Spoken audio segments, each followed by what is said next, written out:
Bonjour Père Emmanuel, c'est Bonjour. gentil de nous recevoir aujourd'hui avec votre emploi du temps bien chargé, merci. Ça dépend des jours. Père, 3 petites questions sur les END.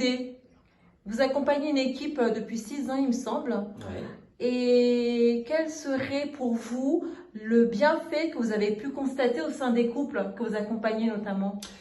Ah ben si vous voulez, les END sont un moyen, parmi d'autres on va dire, mais enfin un moyen quand même important de nourrir non seulement, je dirais, la vie spirituelle du couple, mais la vie tout entière, sa vie tout entière. Si on accueille pleinement ce temps d'équipe, il équilibre la vie relationnelle, la vie familiale, même la vie professionnelle. Ce temps, il a un impact sur la vie professionnelle. Souvenez-vous de ce que dit la charte. Les équipes ne sont pas des garderies d'adultes bien pensants, mais des corps francs composés de volontaires. C'est-à-dire que si l'on accueille le temps d'équipe de façon volontaire, qu'on y entre volontiers, alors à ce moment-là, on donne le moyen à ces moments-là, à ces temps d'équipe, de nourrir notre vie tout entière. Vous parlez de la charte. Vous savez qu'on va fêter les 75 ans de la charte le 8 décembre prochain. Ce sera une grande fête. Vous êtes au courant? Oui, oui, absolument. Eh bien, quel lien vous faites entre notre charte et le temps de l'Avent qui arrive? Dans la mystique des équipes, une phrase me paraît bien traduire le lien entre la charte et le temps de l'Avent. Cette phrase, je vous la rappelle, pas de vie chrétienne sans une foi vivante, pas de foi vivante et progressante sans réflexion.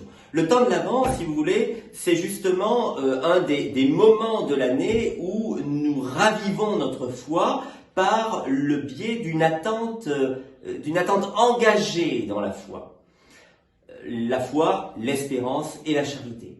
Et à partir du moment où nous renouvelons volontiers ce temps d'engagement de la vie, alors nous retombons dans les éléments que la charte nous donne d'entrer volontiers dans une vie de foi qui en veut, si vous voulez. C'est très vrai ce que vous nous dites, Père. Mais alors, comment susciter l'intérêt des couples pour le mouvement des END dans nos paroisses? À votre avis? Moi, je vois 2 dimensions à cette question-là. Il y a la dimension de ce que nous pouvons faire aujourd'hui de façon simple avec la réalité qui est la nôtre. C'est-à-dire quels moyens publicitaires prenons-nous? Comment allons-nous rencontrer ces paroisses? Comment cherchons-nous à avoir des liens avec les couples? Comment déjà suscitons-nous des rencontres avec les couples eux-mêmes? Et puis ensuite, la rencontre avec les paroisses. Mais derrière votre question, il y a aussi des questions qui sont davantage des questions de fond. Il me semble que nous sommes parfois d'un profil trop uniforme, qui n'épouse pas suffisamment les réalités des jeunes familles aujourd'hui.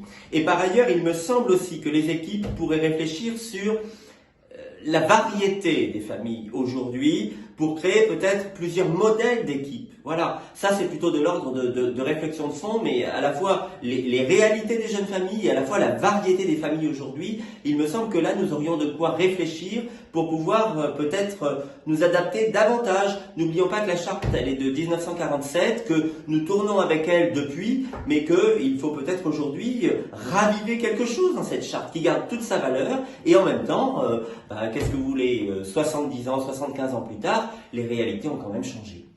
Eh bien, Père, il nous reste à invoquer l'Esprit Saint. Merci, Père. Bonne journée. Merci.